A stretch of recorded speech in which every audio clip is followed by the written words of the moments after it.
30 perbuatan yang merusak amal baik. Saudaraku, pernahkah kau lihat seseorang yang menanam padi dengan penuh semangat, tapi tak sadar benihnya telah dicampur dengan garam?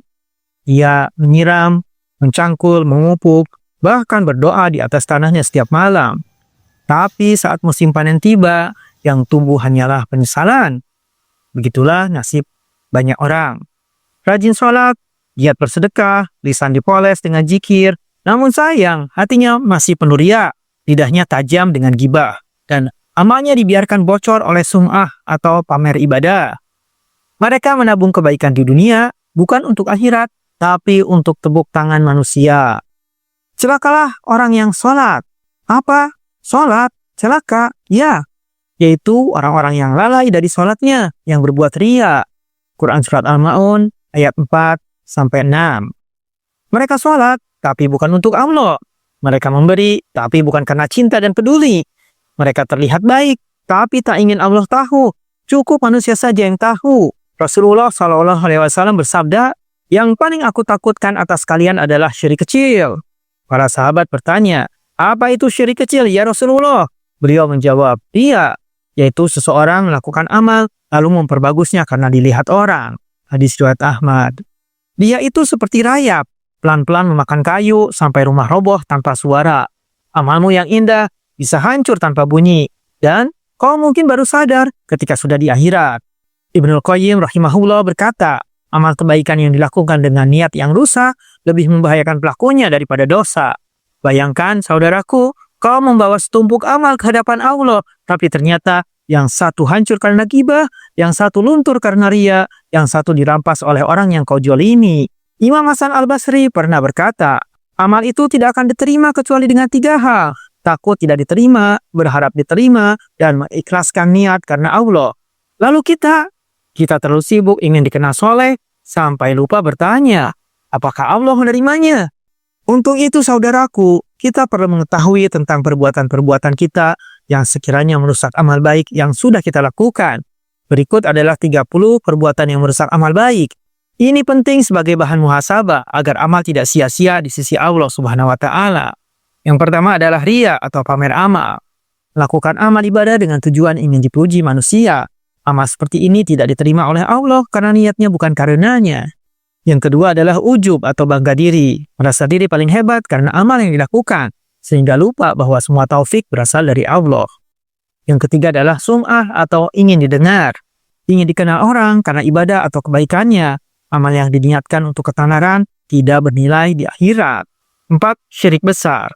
Saudaraku, syirik besar adalah dosa paling berat dalam Islam karena langsung mengingkari tauhid, yaitu pengesaan Allah dalam ibadah.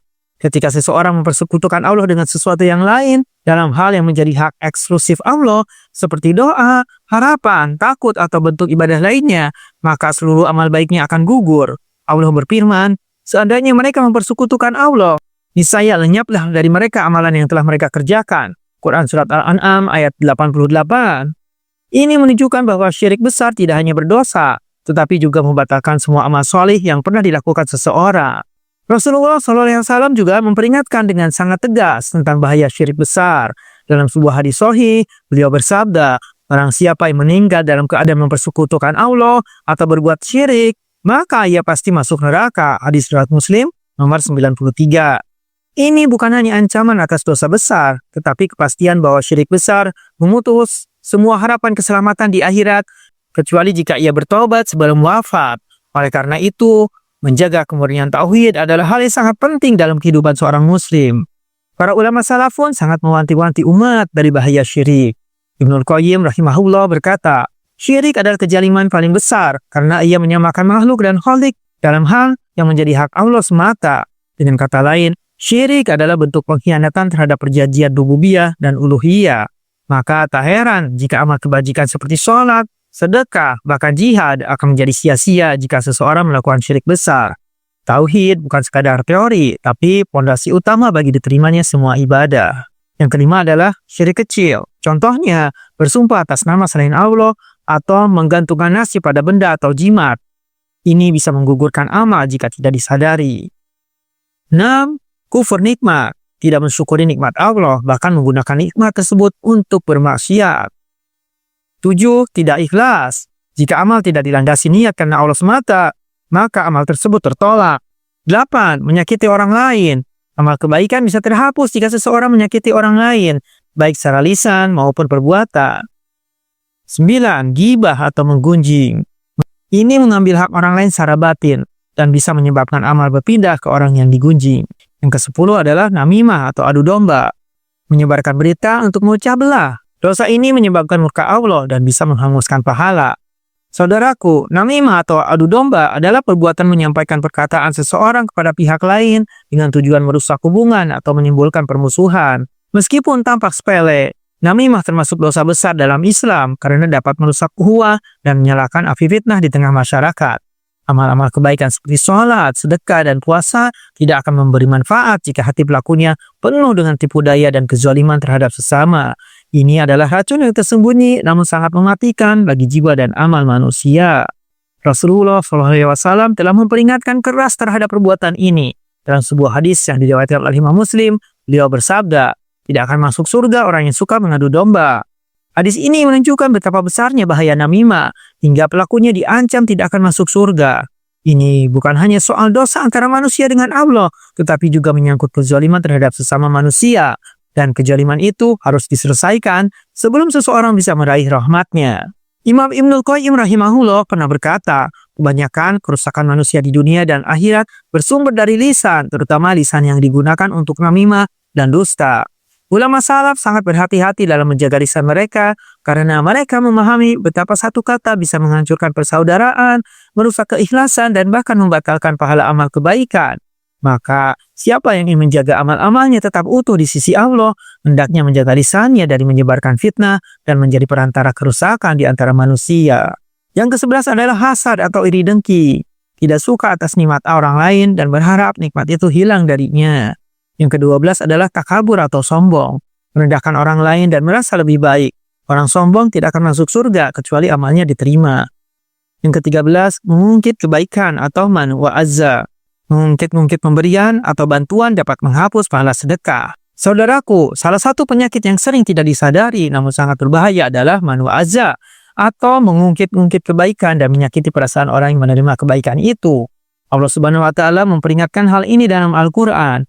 Wahai orang-orang yang beriman, janganlah kalian batalkan sedekah kalian dengan mengungkit-ungkit dan menyakiti perasaan orang, seperti orang yang menafkahkan hartanya karena riya kepada manusia. Quran Surat Al-Baqarah ayat 264. Amal kebaikan yang seharusnya menjadi tabungan akhirat justru bisa hangus di hadapan Allah karena sikap buruk setelahnya. Rasulullah SAW juga mengingatkan secara tegas tentang hal ini. Dalam hadis riwayat Muslim, beliau bersabda, 3 golongan yang tidak akan diajak bicara oleh Allah pada hari kiamat, tidak akan disucikan dari dosa, dan bagi mereka azab yang pedih. Orang yang mengungkit pemberiannya, orang yang menjual barang dengan sumpah palsu, dan orang yang memanjangkan pakaian dengan sombong. Hadis riwayat Muslim nomor 106. Mengungkit pemberian bukan hanya merendahkan yang diberi, tetapi juga menunjukkan bahwa pemberian itu bukan tulus karena Allah, melainkan untuk pamrih atau pengakuan. Ulama salaf sangat berhati-hati dalam menjaga amal dari man wa'azza. Al-Fudail bin Iyad berkata, jika engkau bersedekah, maka diamlah. Jangan kau ceritakan dan jangan kau harapkan balasan dari makhluk. Ulama salaf memahami bahwa amal bukan sekadar melakukan kebaikan, tapi juga menjaga hati setelahnya. Karena hakikatnya, amal bukan dinilai dari besar kecilnya, tapi dari keikhlasan dan kelestarian niatnya hingga akhir. Maka, marilah kita jaga lisan dan hati agar amal kita tidak sia-sia di hadapan Allah. 14. Tidak sholat. Amalan lain tidak bernilai jika seseorang meninggalkan sholat, rukun Islam yang utama. Saudaraku, sholat adalah tiang agama dan meninggalkannya bukan sekadar dosa, tapi penghancur utama amal kebaikan lainnya. Banyak orang merasa cukup dengan berbuat baik pada sesama, bersedekah, atau bersikap jujur, namun melalaikan kewajiban sholat. Padahal tanpa sholat, amal-amal itu terancam tidak bernilai di sisi Allah. Rasulullah SAW bersabda, sesungguhnya antara seseorang dengan kesyirikan dan kekufuran adalah meninggalkan sholat. Hadis riwayat Muslim nomor 82. Ini menunjukkan bahwa meninggalkan sholat bukanlah perkara remeh, tapi bisa menggugurkan fondasi keimanan. Para ulama salaf sangat memahami betapa agungnya kedudukan sholat. Abdullah bin Syakik al-Ukaili rahimahullah berkata, para sahabat Nabi SAW tidak menganggap satu amal pun yang jika ditinggalkan termasuk kekufuran selain sholat. Dikutip dari Musnad Ibnu Abi Syaibah nomor 7, 177. Ini adalah peringatan tegas bahwa amal baik yang lainnya tidak bisa menjadi pengganti dari sholat. Karena sholat adalah hubungan langsung seorang hamba dengan Robnya, dan itu adalah syarat sah diterimanya ibadah lainnya. Maka seseorang yang meninggalkan sholat, namun berharap amalnya diterima, ibaratnya membangun rumah di atas pasir tanpa pondasi. Amal kebaikan tidak akan kokoh tanpa sholat yang menjadi penopangnya. Jangan biarkan amal kita hangus karena lalai dari kewajiban paling utama. Jagalah sholat karena ia adalah tolok ukur keberhasilan amal di sisi Allah. Rasulullah SAW bersabda, amalan yang pertama kali akan dihisab dari seorang hamba pada hari kiamat adalah sholatnya. Jika baik sholatnya, maka baik pula seluruh amalnya. Jika rusak sholatnya, maka rusak pula seluruh amalnya. Hadis riwayat Tirmizi nomor 413 Hasan. Yang ke-15 adalah melakukan dosa besar tanpa taubat. Dosa besar yang tidak diiringi dengan taubat bisa menggugurkan pahala dan memperberat timbangan dosa. Yang ke-16 adalah meremehkan dosa. Rasa enteng terhadap dosa kecil bisa menjadi sebab amal tidak diterima. 17. Menunda taubat. Menunda taubat hingga ajal menjemput bisa menyebabkan semua amal tak bernilai. 18. Tidak menjaga lisan. Ucapan yang menyakiti, berdosa atau mencaci bisa merusak amal ibadah yang dikerjakan. 19. Beramal dengan bid'ah. Amalan yang tidak sesuai tuntunan Rasulullah SAW tidak diterima walau niatnya baik. 20. Tidak berakhlak baik. Saudaraku, amal ibadah harus dibarengi dengan akhlak. Orang yang kasar, suka marah, dan menyakiti akan merusak nilai amal. Amal baik seperti sholat, puasa, sedekah, atau ibadah lainnya sejatinya adalah bentuk penghambaan diri kepada Allah. Namun, semua amal itu tidak akan bernilai sempurna jika tidak dibarengi dengan akhlak yang baik. Akhlak adalah cermin dari keimanan. Rasulullah SAW diutus bukan hanya untuk menyampaikan syariat, tetapi juga untuk menyempurnakan akhlak. Oleh karena itu, ketika seseorang gemar beribadah namun lisannya kasar, suka menyakiti orang lain, menipu atau berlaku sombong, maka sejatinya ia tengah menggerogoti nilai amalnya sendiri. Nabi Muhammad SAW bersabda, sesungguhnya orang yang paling aku cintai di antara kalian dan paling dekat tempatnya denganku pada hari kiamat adalah yang paling baik akhlaknya. Hadis riwayat Tirmizi nomor 2018 Hasan Sahih. Hadis ini menegaskan bahwa akhlak yang baik bukan hanya pelengkap, tetapi penentu derajat seseorang di sisi Nabi dan di akhirat kelak. Bahkan dalam hadis lain, Rasulullah mengisahkan seorang wanita yang rajin sholat, puasa dan sedekah, tetapi menyakiti tetangganya dengan lisannya, maka beliau bersabda, ia di neraka. Hadis riwayat Ahmad nomor 9675. Imam Ibnu Qayyim rahimahullah berkata, agama itu adalah akhlak. Barang siapa yang melebihi kamu dalam akhlak, maka ia telah melebihi kamu dalam agama. Maka tak heran jika para ulama salaf sangat menekankan pentingnya menjaga lisan, menahan amarah, berlemah lembut, dan bersikap jujur dalam kehidupan sehari-hari. Karena sejatinya, akhlak yang buruk bukan hanya merusak hubungan antar manusia, tapi juga menghancurkan pahala amal ibadah yang telah dikumpulkan. Maka berhati-hatilah saudaraku. Jangan sampai amal yang kita banggakan ternyata gugur di hadapan Allah karena buruknya akhlak kita terhadap sesama. 21. Tidak menunaikan hak orang lain. Amal kebaikan bisa sia-sia jika kita menzalimi atau mengambil hak orang lain. 22. Sering meninggalkan ibadah wajib. Ibadah sunnah tidak akan menambal amal jika yang wajib sering ditinggalkan. 23. Tidak bersyukur. Kurang syukur atas nikmat Allah menunjukkan lemahnya iman dan bisa merusak amal. 24. Berdusta atas nama Allah atau Rasulnya, termasuk dosa besar yang bisa menghapuskan pahala. 25. Sering mengeluh dalam ibadah. Tidak ridho dengan takdir atau merasa berat dalam ibadah, membuat amal jadi hambar. 26. Tidak menjaga niat sepanjang amal. Saudaraku, bisa jadi awalnya ikhlas, tapi di tengah berubah karena ingin dipuji. Amal yang tampak indah di mata manusia bisa saja kosong di hadapan Allah bila tidak dibarengi dengan niat yang ikhlas. Niat bukan hanya pintu awal dalam beramal, tetapi harus dijaga hingga akhir. Seringkali seseorang memulai dengan niat karena Allah, namun di tengah jalan, niat itu tercemari oleh riya, ingin dipuji, atau motif duniawi lainnya. Maka amal itu pun rusak dan tidak bernilai di sisi Allah. Rasulullah SAW bersabda, sesungguhnya amal itu tergantung niatnya, dan sesungguhnya setiap orang akan dibalas berdasarkan apa yang ia niatkan. Hadis riwayat Bukhari dan Muslim. Hadis ini menunjukkan betapa besar kedudukan niat dalam Islam. Ulama salaf sangat berhati-hati dalam menjaga niat mereka. Imam Sufyan Ats-Tsauri pernah berkata, tidaklah aku mengobati sesuatu yang lebih sulit daripada niatku, karena ia terus berbolak-balik. Ini menggambarkan betapa beratnya menjaga ikhlasan dalam setiap amal. Hati manusia mudah goyah dan setan tidak akan berhenti membisikkan ujub dan riya agar amal yang dikerjakan menjadi sia-sia. Oleh karena itu, saudaraku, muhasabah dan memperbarui niat secara terus-menerus adalah kewajiban bagi orang yang ingin menjaga keikhlasan amalnya. Sungguh rugi orang yang telah bersusah payah dan beramal, namun tidak menjaga niatnya hingga amal itu gugur di sisi Allah.